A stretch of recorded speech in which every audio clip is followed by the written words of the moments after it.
요즘 찬양을 앞에서 부르지를 않다 보니까 사회만 드리고 바로 이렇게 올라오니까 굉장히 바쁩니다. 화장실 갈 시간도 없는 것 같아요.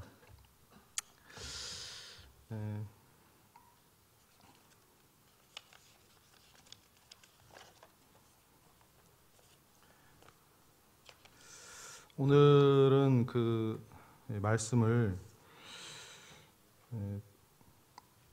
저희 모친이 이제 그 지난주였나 사람이 이렇게 참 금방 잊어요. 저희 모친이 소천을 했는데 이제 근래 이제 우리 임석진 부친도 소천을 하셨고 또 이제 그런 부분에 대해서 주님이 제게 주신 그런 이렇게 말씀을 형제자매들과 함께 이렇게 간증 겸해서 나누고자 하는 마음이 있습니다. 이건 뭐 제 개인의 어떤 그런 뭐 부분만이 아니라 교회적으로도 참 필요하겠다, 유익이 있겠다는 생각을 해보게 되어서 그 말씀을 주님 앞에 생각해 보게 되었습니다.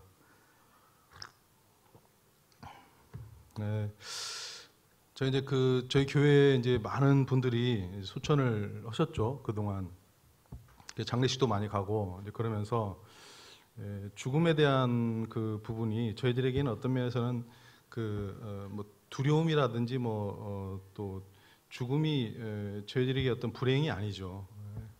그리고 이제 죽음이 낯설지 않죠. 우리가 이제 주님을 안 믿는 경우에는 죽음이 낯설 수 있죠. 그러나 우리는 그렇지 않죠.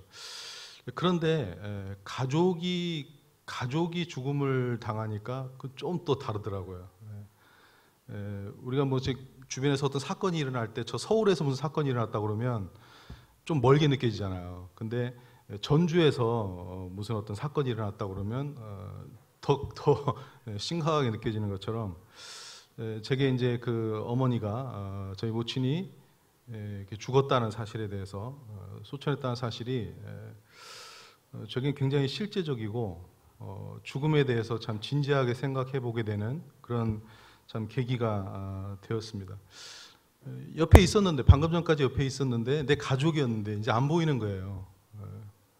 아무리 보려고 해도 볼 수가 없는 그런 상황이 그런 상황을 접하게 되면서 이게 실감이 안 나는데 이게 사실이구나, 죽음이라는 것이. 그런 생각도 해보고 또 언제 죽을지 모르는 거구나, 사람은. 물론 저희 모친 이제 투병하고 연세가 좀 있으셔서 그렇게 됐지만 갑작스런 심정지로 이렇게 이제 소천하시게 됐는데 죽음은 한순간에 찾아오는 것이구나 생각도 해보게 되고요. 이런저런 생각을 해봤습니다. 그리고 생명은 하나님의 손에 있구나. 우리가 아무리 바라고 이렇게 원한다 할지라도 그 생명의 주권자는 하나님이시구나. 하나님이 주시고 하나님이 불러가시는 거구나. 그것은 누구도 막을 수가 없구나. 하나님의 이것은 권위이구나 라는 생각을 해보게 됐습니다. 그러면서 제 마음에 저희 어머니를 생각하면서 참 인생이 허망하구나. 그리고 성경에서 말한 것처럼 정말 수고와 슬픔과 참 고통이구나 그런 생각이 들게 됐습니다. 저는 이제 그 다른 일에 있어서는 그 위로라는 것에 대해서 좀 낯설었어요. 이제 저는 별로 이렇게 지금까지 살아오면서 위로라는 단어가 저에게는 좀 어색했거든요. 위로가 이제 슬플 때 위로가 필요하잖아요. 저는 위로보다는 격려를 좋아하고 위로는 그렇게 크게 생각하지 않았던 참 삶을 살았는데 이번에는 위로가 좀 필요하더라고요.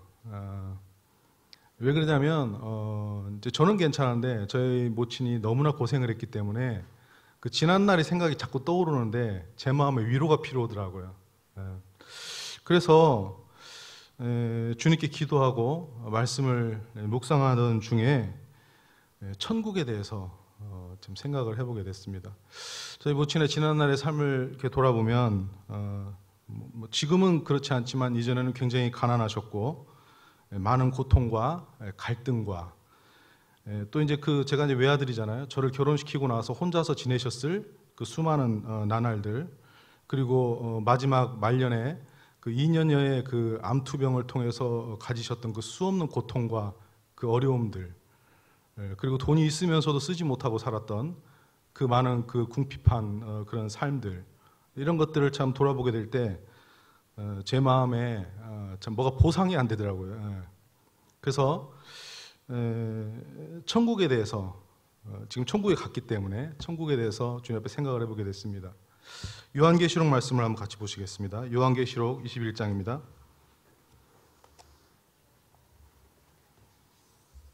요한계시록 21장. 제가 시간이 없기 때문에 제가 말씀을 이렇게 읽어드리면서 같이 교제를 하고자 합니다. 요한계시록 21장은 천국에 대해서 요한이 이 환상을 보고 이렇게 이제 주님 앞에 받아서 하는 말씀이죠. 21장 1절에 보게 되면 새 하늘과 새 땅을 보니 처음 하늘과 처음 땅이 없어졌고 라고 말하고 있습니다. 지금의 이 땅과 하늘은 죄로 가득 차고 사망으로 가득 차 있죠. 그러나 우리 주님께서 그 천국에 새 하늘과 새 땅을 줄 때에는 죄와 사망이 있지 않은 새 하늘과 새 땅입니다. 이것만 생각해도 우리가 이 땅 가운데 살아가는 삶이 얼마나 이 죄와 사망 가운데에서 참 어려운 삶입니까? 공고하고. 그런데 그 주님의 나라는, 이 천국은 새 하늘과 새 땅, 죄와 사망이 전혀 있지 않은, 더 이상 신음과 더 이상 죄로 말미암은 고통이 있지 않은 곳, 그것이 천국이라는 것이죠. 많은 부분이 있지만 시간이 없기 때문에 제가 마음에 생각된 부분만 보겠습니다. 3절 보시게 되면요, 내가 들으니 보좌에서 큰 음성이 나서 이르되 보라, 하나님의 장막이 사람들과 함께 있음에 하나님이 그들과 함께 계시리니 그들은 하나님의 백성이 되고 하나님은 친히 그들과 함께 계셨어.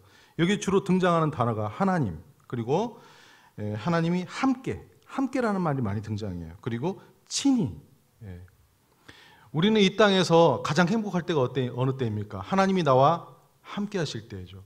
환경도 중요합니다. 환경도 중요하지만 대상이 중요하죠. 그것이 인격적인 거잖아요. 우리에겐 사람이 중요하고 대상이 중요하고 존재가 중요한 것이지 우리에게 환경이 중요한 건 아니잖아요.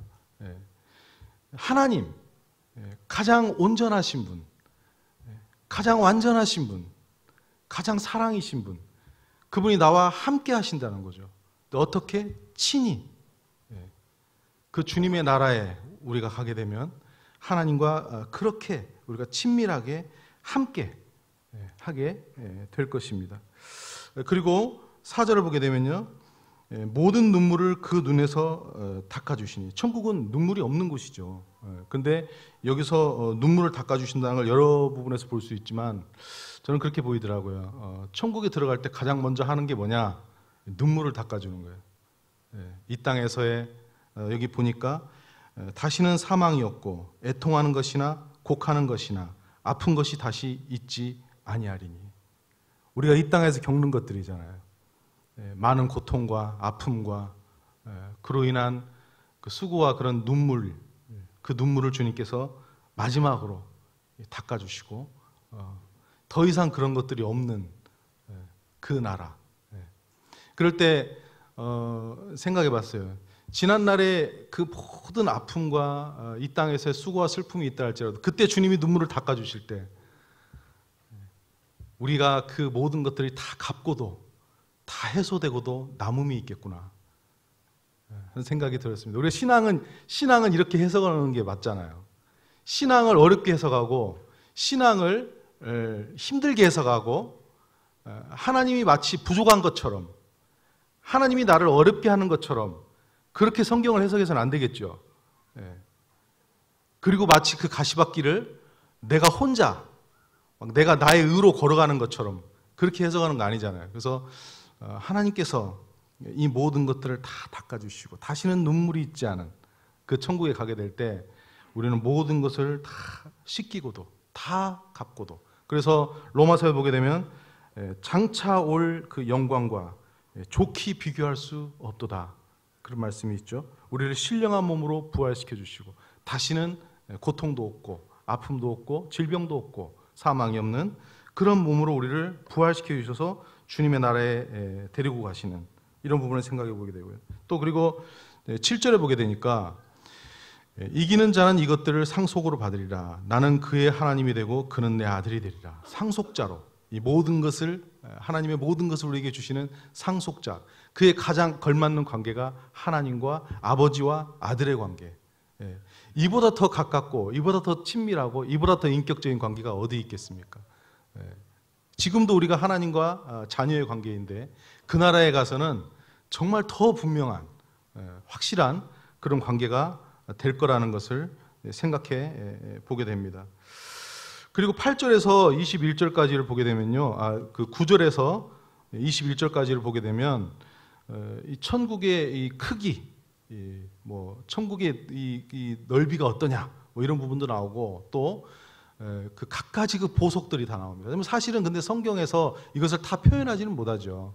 이건 어떤 면에서 상징적인 어떤 표현이라고 볼 수도 있는데, 어쨌든 우리가 알아볼 수 있는 만한 수준으로 이렇게 언급을 해주셨는데, 이 만약에 천국의 이런 부분을 다 하나님께서 우리가 정말로 느낄 수 있고 알 수 있게 다 해주신다면 어떤 일이 일어나겠어요? 여기 앉아 있고 싶은 사람 아무도 없을 겁니다. 다 빨리 보내달라고 그렇지. 근데 어쨌든 간에 여기에 뭐 각가지 저희들이 뭐 보도 듣도 못한 그런 보석들이 막 나옵니다. 뭐 벽옥으로 쌓였고, 뭐 정금인데 맑은 유리 같고, 각색 보석, 벽옥, 남보석, 뭐 옥수요, 뭐 녹보석이요, 홍만호요, 홍보석이요. 뭐 저는 보석하면 금하고 은하고 뭐 저기 기껏해야 다이아몬드인데, 이거 보니까 그런 생각 나더라고요. 예전에 어떤 자매님이었을 거예요. 보석 그 다이아몬드 반지를 연보함에 이렇게 넣으셨더라고요. 편지하고 이렇게 같이 해가지고, 참 감동이 돼서 결혼 반지였던 것 같은데, 그 자매님은 누군지는 모르겠지만 아마도 이 천국이 이렇게 다 보석으로 되어 있다는 것을 알지 않았을까 하는 생각이 들더라고요. 그래서 이 땅의 보석에 관심 있는 게 아니라 주님 나라 가면 얼마든지 그 볼 텐데 하고 주님께 드리지 않았을까 하는 생각도 또 들게 되었습니다. 22절에 보게 되면요, 22절에 보게 되면 성 안에서 내가 성전을 보지 못하였으니 이는 주 하나님 곧 전능하신 이와 및 그 어린 양이 성전이 되심이라. 우리가 오늘 예배 드리러 나왔습니다. 우리가 일주일의 그 시간 중에서 가장 손꼽아 기다리는 날이 바로 이 날이죠. 그리고 징계에서도 가장 큰 징계가 예배를 못 드리게 하는 거예요. 떡과 잔을 못 되게 하는 거. 그러니까 내가 성도라면, 구원받은 성도라면 예배가 나에겐 생명이죠. 왜? 하나님을 높이고 예수 그리스도를 내가 마음 가운데 묵상하고 그분을 생각하지 않고서는 살 수가 없는 거예요. 그런데 천국은 하나님과 예수님이 실제로 계시니까 그 자체가 성전이라는 거예요. 거기에서 하나님께 영원히 매 순간마다 예배를 드리고 찬양을 드린다는 것. 그것이 우리에게 얼마나 가장 큰 복이겠냐는 거예요. 하나님의 임재가 충만한 그곳. 천국을 한마디로 표현한다면 하나님의 임재가 충만한 그곳. 더 뭐가 필요 있겠어요? 그곳에서 하나님께 예배드리고 하나님을 찬양할 수 있다는 것. 그리고 23절을 보게 되니까 그 성은 해나 달의 비침이 쓸데없으니, 이 땅에서는 우리가 해와 달이 있잖아요. 근데 이것만 해도 귀한데 천국은 이것이 필요 없다는 거예요. 왜냐하면 이는 하나님의 영광이 비치고 어린 양이 그 등불이 되심이라. 하나님의 영광이 비치고 그 어린 양이 예수 그리스도가 등불이 되시는 그곳, 그 빛, 그 빛이 비친다는 것. 그 일반적인 빛이 아니고 하나님의 영광이 비치는 곳. 이게 어떻게 표현이 다 되겠어요? 가봐야 아는 거지. 그런데 분명한 것은 얼마나 복된 곳일까. 상상할 수 없는 최상의 축복된 자리겠죠. 24절에 보게 되니까 만국이 그 빛 가운데로 다니고, 또 25절에 낮에 성문들을 도무지 닫지 아니하리니 거기에는 밤이 없으니라. 밤이 없으니까 문을 닫을 일이 없다는 거예요. 그리고 죄악된 것이 없으니까 우리 이 땅에서 문 닫아야 돼요. 도둑 들어오면 안 되잖아요. 근데 여기는 그럴 필요가 없다는 거예요. 이런 죄악이 없고 밤이 없기 때문에 문을 닫을 필요가 없다는 거죠. 22장 4절을 보게 되니까 그의 얼굴을 볼 터이요. 우리가 주님을 대면하게 될 것입니다. 그것이 얼마나 복되겠습니까? 5절에 다시 밤이 없겠고 등불과 햇빛이 쓸데없으니 이는 주 하나님이 그들에게 비치심이라. 그들이 세세토록 왕노릇 하리로다. 영원히 왕처럼 산다는 거예요. 영원히 주님의 나라에서. 뭐 다 표현하고 다 말하지 못하지만 우리가 이 사실들만 볼 때에도 이 주님의 나라에 우리가 간다는 것. 우리가 물론 이 땅에서도 그 나라가 시작이 됐지만 실제적으로 공간적 의미에서 그 주님의 나라에 우리가 가게 됐을 때 우리의 모든 눈물이 씻겨지고 우리의 모든 것들이 다 해소되어지고 다 가품이 있고 영원히 복된 장소, 그 나라가 이 주님의 나라라는 거죠. 이 사실이 제게 위로가 되었습니다. 우리 하나님은 정말로 멋지신 분이시구나, 정말로 놀라우신 분이시구나. 그리고 마태복음 20장 말씀을 같이 한번 보시겠습니다.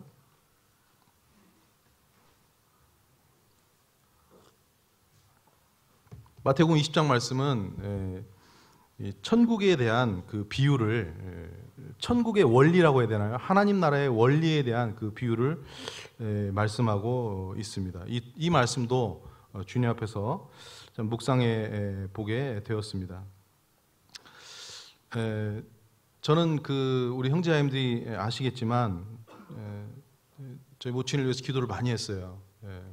하루도 빠지지 않고 정말로 애가 타는 기도. 우리 형제자매들 해보셨죠? 애가 타는 기도. 정말 애 타는 기도를 많이 드렸습니다. 그런데 제 솔직한 고백으로는 제가 바랬던 응답에는 못 미쳤어요. 좀 서운했어요. 솔직히 하나님 앞에 좀 서운했습니다. 저는 저희 모친이 정말 변화되고 정말 제가 생각하는 기준에서 변화돼서 하나님을 향한 그런 고백도 우리 형제 자매들 앞에서도 그렇게 하고 또 찬양도 드리고 그런 변화가 좀 있기를 바랬어요. 저는 그러는 가운데에 주님 앞에 갔었으면 했었어요. 저는 그래서 하나님께 그런 영광을 돌렸으면 하는 바람이 있었어요. 제 마음 가운데. 그래서 그렇게 기도해 왔습니다. 그 기도는 투병을 시작했을 때 2년 동안의 기도를 하는 게 아니라 저희 어머니가 교회에 나온 그 시점부터 시작해서 지금까지 20여 년 동안 계속적으로 기도했습니다. 그런데 제게 찾아온 응답은 갑자기 심정지로 가신 거예요. 이걸 어떻게 해석해야 될 것인가? 그러면서 주님이 제게 깨달음을 주셨는데 이 마태복음 20장 말씀이 생각나게. 전 평소에 사실 이 말씀은 그렇게 관심이 없었어요. 이 마태복음 20장 말씀. 같이 한번 보시겠습니다. 마태복음 20장 말씀에 1절에 보게 되니까 천국은 마치 품꾼을 얻어 포도원에 들여보내려고 이른 아침에 나간 집주인과 같으니 그가 하루 한 데나리온씩 품꾼들과 약속하여 포도원에 들여보내고, 여기에 그 천국의 비유에 하나님 나라의 원리에 대한 여기에 보니까 포도원이 나오고요, 거기에 집주인이 나오고, 등장인물이 집주인이 나오고, 그 다음 청지기가 나오고, 그 다음 품꾼이 나옵니다. 포도원은 하나님 나라를 우리가 말할 수 있고요, 여기 집주인은 하나님이시고, 그 다음에 청지기는 예수 그리스도, 그리고 품꾼은 우리라고 볼 수 있습니다. 그런데 우리가 이제 익히 이 말씀을 알고 있지만 무슨 일이 일어나냐면, 여기 보니까 시간대별로 일을 하러 가요. 이게 이제 그런데 새벽 6시에 새벽 6시부터 일을 하잖아요. 근데 새벽 6시 첫 시간에 간 사람이 있고, 9시에 간 사람이 있고, 12시에 간 사람이 있고, 3시에 간 사람이 있고, 5시에 간 사람이 있습니다. 그런데 이제 문제의 발단이 뭐냐면 6시에 간 사람에게 한 데나리온에 대한 약속을 했어요, 이 집주인이. 그런데 이 5시에 간 사람은 약속이 없었어요. 한 대라는 줄 거는 약속도 없었고, 사실 또 저희들이 어떤 그런 이해로 봤을 때에는 새벽 6시에 간 사람과 5시에 간 사람이 똑같은 대우를 받으면 안 된다고 생각하는 게 저희들의 생각입니다. 그래서 새벽 6시에 간 사람이 한 데나리온을 받는다면 이 5시에 늦게 5시에 와가지고 1시간 일한 사람은 한 데나리온을 받으면 안 되죠. 그래서 좀 맞는 거잖아요. 그래서 이 사실은 이 성경의 말씀이 사실 이해가 안 가요. 이게 무슨 얘기냐 도대체. 그래서 저도 이게 의문이었어요. 이게 무슨 얘기냐. 이게 하나님이 하셨다니까, 하나님이 그렇게 주니까 주인 마음이지, 뭐 이렇게 생각을 했었어요. 그런데 이번에 주님 앞에 이 말씀을 다시 생각해 보게 되었습니다. 먼저 원론적으로 보게 됐을 때, 이 말씀이 나오게 된 배경을 보게 되면요, 24장의 27절에 보게 되면 이런 말씀이 있습니다. 이에 베드로가 대답하여 이르되 보소서, 우리가 모든 것을 버리고 주를 따라 싸운데 그런즉 우리가 무엇을 얻으리이까? 이 베드로가 예수님께 무슨 얘기를 하냐면, 제가 주님을 위해서 이렇게 충성되게 일했습니다. 일하겠습니다. 그러니까 거기에 대한 정당한 대가를 주십시오. 이렇게 말하는 거예요. 어이가 없는 거죠, 사실은. 그때 주님께서 이 20장, 제가 아까 잘못 얘기한 마태복음 19장 27절입니다. 19장 27절에서 이렇게 베드로가 얘기한 것에 대해서 주님께서 20장에서 이렇게 너의 계산 방법은 잘못되었다. 너의 기준은 잘못되었다. 이것을 가르쳐주기 위해서 이 20장이 나왔다고 봅니다. 그래서 원론적으로 보게 되면 몇 가지를 생각해 볼 수 있는데, 첫 번째는 하나님 나라는 우리의 생각의 어떤 그런 정당성이 아니라 은혜의 나라라는 거죠. 은혜의 나라. 은혜의 원리가 존재하는 나라가 하나님의 나라입니다. 오전 6시에 간 사람은 계약을 했어요.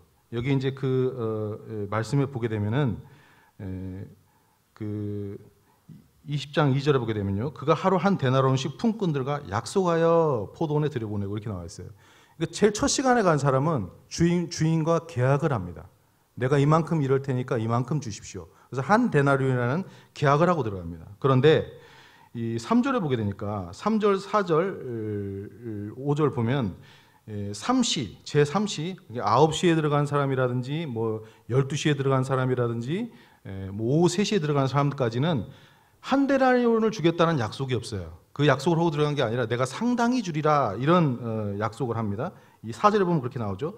너에게 상당하게 주리라. 이것은 일한 만큼 주겠다, 이런 그 불확실한 이런 그 얘기를 듣고 이 사람들 들어갑니다. 그런데 마지막에 들어간 사람, 5시에 들어간 사람 있잖아요. 그 사람에게는 그런 조차의 얘기도 없어요. 상당하게 주리라 그런 말도 없고 그냥 들어간 거예요. 그런데 이제 문제는 이 첫 시간에 들어간 이 사람이 보니까 이제 따졌잖아요. 왜 나에게 한 데나리온만 줍니까? 저 똑같이 5시에 일한 사람하고 나하고 똑같은 대우를 해줍니까? 이렇게 하니까 13절에 보니까 이렇게 나옵니다. 주인이 그 중에 한 사람에게 대답하여 이르되, 친구여, 내가 너에게 잘못한 것이 없노라. 내가 나와 한 데나리온의 약속을 하지 않았느냐. 저는 이것을 보면서 그렇게 생각했습니다. 저희가 주님을 섬기는 것에 대해서 우리는 어떤 마음을 가지고 주님을 섬기냐는 거죠. 은혜의 관계로 주님을 섬기는 건지, 아니면 내가 이만큼 일했으니까 주님 이만큼 주십시오, 그런 어떤 기브 앤 테이크, 주님과의 어떤 그런 거래를 하는 그런 어떤 율법적인 수준에서의 주님을 섬기고, 그래서 내가 이만큼 일했는데 안 알아주시면 기분 나쁜 거죠. 내가 이만큼 일했는데 그만큼에 대한 보상을 주지 않으시면 화가 나는 거죠.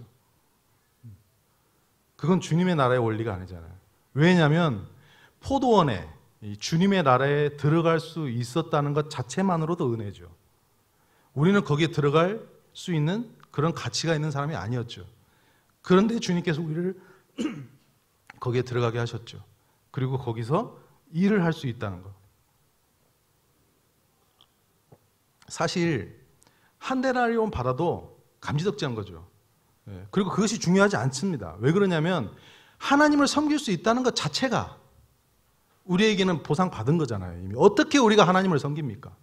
그런데 교회 안에서 우리가 주님을 섬길 때 왜 나는 이렇게 이런 일을 내가 해야 돼? 우리가 때로 불평할 수 있어요. 왜 나는 이렇게 일이 많아? 그것은 하나님과 내가 어떤 일의 관계가 아니라 그분의 은혜의 관계를 내가 생각할 때 그 문제는 내가 해결이 될 거라는 생각이 듭니다. 그리고 두 번째는 하나님의 나라는 섬김의 나라라는 거죠.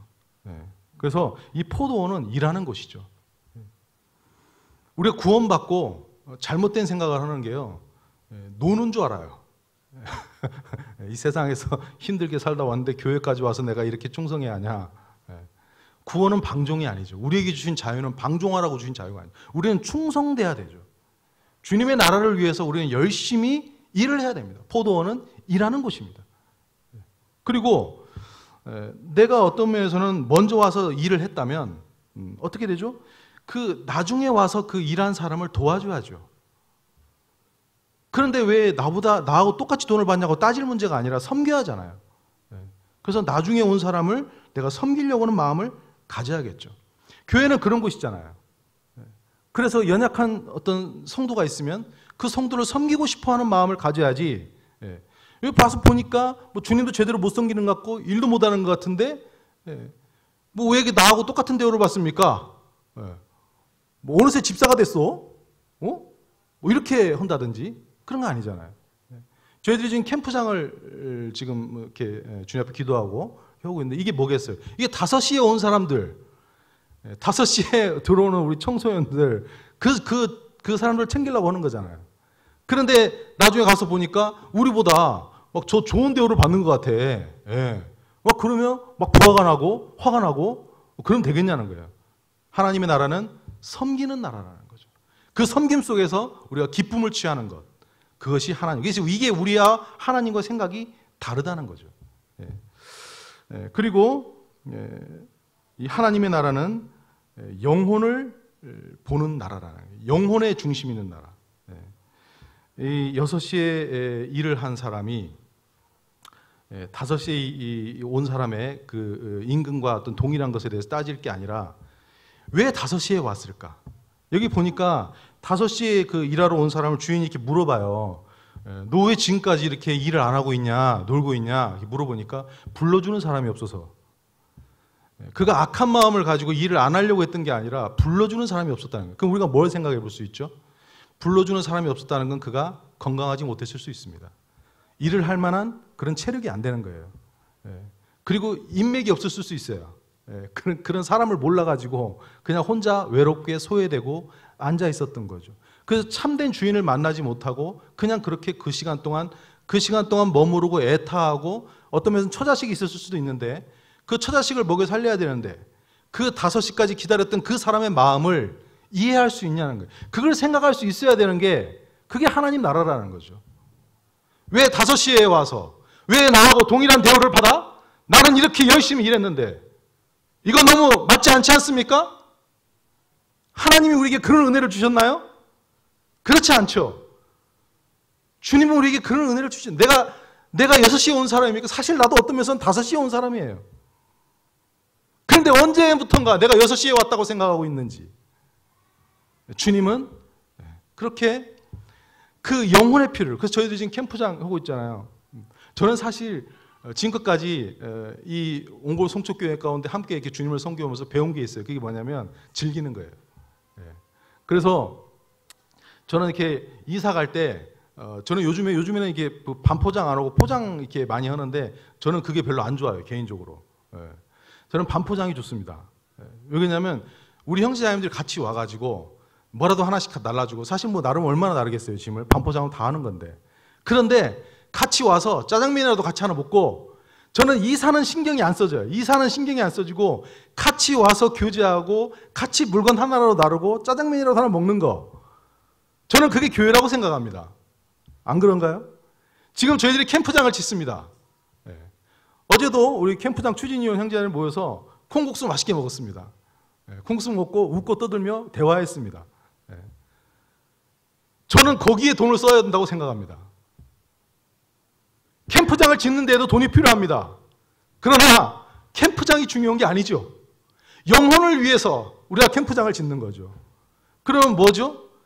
저희들이 같이 모여서 사랑하고 섬기고 교제하고 기쁨을 나누고 저는 거기에 돈을 더 써야 된다고 생각합니다. 그렇지 않습니까? 요즘 우리가 애찬을 못해서 참 안타까움이 있는데 우리 즐겼으면 좋겠습니다. 같이 하나 되고 같이 누리고 같이 행복하고. 제가 이 설교 올라는 게 아닌데 이상하게 가네 오늘. 제가 사실은 제가 하고 싶은 설교는 내용은 지금부터입니다. 저는 잘못된 기준이 있었어요. 저는 6시에 아침 새벽 6시에 간 그 사람의 기준을 가지고 있었습니다. 그렇게 저는 저희 모친이 그렇게 되기를 바랬어요. 그런데 저희 모친은 5시에 들어온 사람이었습니다. 우리는 다양합니다. 다양합니다. 엄지손가락이 있으면 새끼손가락이 있어요. 엄지손가락이 힘이 셀 수 있습니다.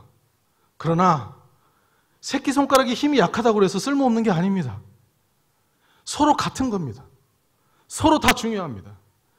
엄지손가락으로 태어나는 사람이 있는가 하면 새끼손가락으로 태어나는 사람도 있습니다. 새끼손가락으로 태어났는데 엄지손가락이 될 수는 없습니다. 그러면 새끼손가락이 적어도 중지는 돼야 되지 않냐? 그러나 그렇게도 되지 않습니다. 새끼손가락으로 태어났다면 새끼손가락으로 살 수밖에 없습니다. 저희 모친의 정서적인 연약함이 있었습니다. 그 연약함을 가지고 이 땅 가운데에 수많은 그런 풍파와 그 어려움을 겪으면서 살아갈 때 그 마음과 그 고통이 어떠했겠는가? 그러면서 주님의 은혜로 주님을 믿고 그렇게 주님을 고백하고 주님의 나라에 들어갔을 때 그 가치를, 그 고생을, 그 수고를 주님이 평가해 주시겠구나. 저는 엄지손가락만 생각하면서 엄지손가락이 돼야 되지 않습니까? 적어도 구원을 받았다면 엄지손가락이 돼야 되지 않습니까? 라고 저는 그렇게 계속 기도했습니다. 그러나 주님은 저희 모친을 새끼손가락으로 태어나게 하셨고 그렇게 살게 하셨습니다. 사랑하는 우리 형제 자매님들, 저희들의 삶 가운데에 내가 엄지손가락이 될 수도 있고 새끼손가락이 될 수도 있습니다. 아니 중주들이 될 수 있고요. 어찌 보면 새벽 6시에 나온 사람은 엄지손가락으로 볼 수가 있다면 9시, 12시, 3시에 나온 사람은 중지손가락으로 볼 수 있고 달란트 비로도 그렇잖아요. 5달란트, 2달란트. 2달란트 받은 사람에게 어떻게 5달란트를 요구합니까?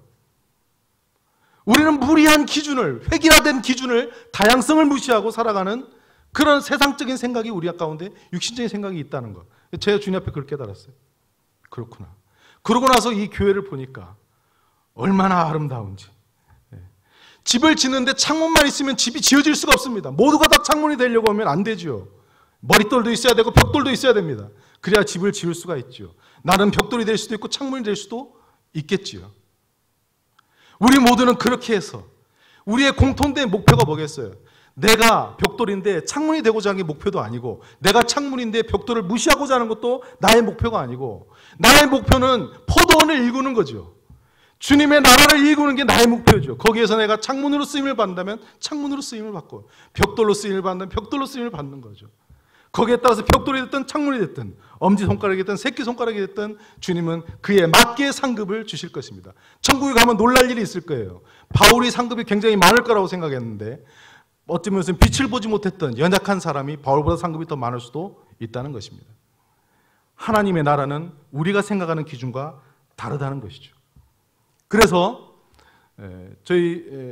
우리 그 문영환 형제님이 이렇게 회복이 되셨는데 저희 장로들은 우리 장로 형제님들은 주님 앞에 그 꿈이 있습니다. 일을 잘하는 게 중요한 게 아니고 이 삼위일체 하나님이 하나가 되셨던 그것을 저희들이 장로들 안에서도 우리가 은사가 다 다르죠. 그런데 이것이 하나가 되지 못한다면 우리 교회가 무슨 의미가 있겠습니까? 그래서 우리 형제자매들 기도해 주시기 바랍니다. 정말로 이 복수 리더십이 이 삼위일체 하나님의 놀라운 경륜이 이 복수 리더십이 정착되고 이루어지는 그 교회, 정말 아름답게 이루어지는 하나 되는 그 교회를 저희들이 꿈꾸고 싶습니다.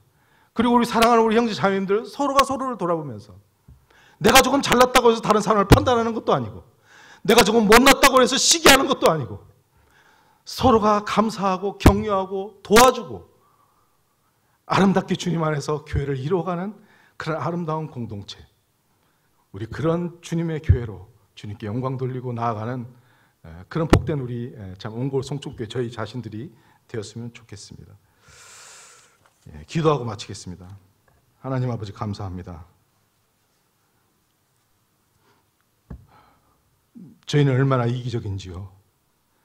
저희는 자신밖에 생각할지 모르고 저보다 조금 잘난 것 같으면 제 마음이 분이 나고 화가 나고 시기가 나고 저보다 좀 못난 것 같으면 어느샌가 제가 자만해져 있고 판단하고 있습니다. 하나님의 나라는 세상적인 어떤 그런 높고 낮음의 원리가 적용되는 것이 아니라 거룩하시고 온유하신 하나님의 사랑으로 저희들을 주님을 닮아가게 이끌어 가시고 아름다운 공동체로 하나 되게 하시는 하나님의 나라인 것을 생각하고 감사를 드립니다.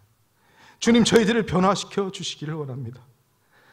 주님의 나라의 원리가 이 교회 가운데 적용이 되어지고 저희 모두가 다 주님을 닮은 주님의 사랑으로 주님 안에서 정말로 행복하고 주님을 사랑하고 주님을 누리고 주님께 영광을 돌리는 주님 닮은 그런 교회가 될 수 있도록 주님 축복해 주시고 인도해 주시기를 원합니다. 감사드리며 예수 그리스도 이름으로 기도드리옵나이다. 아멘.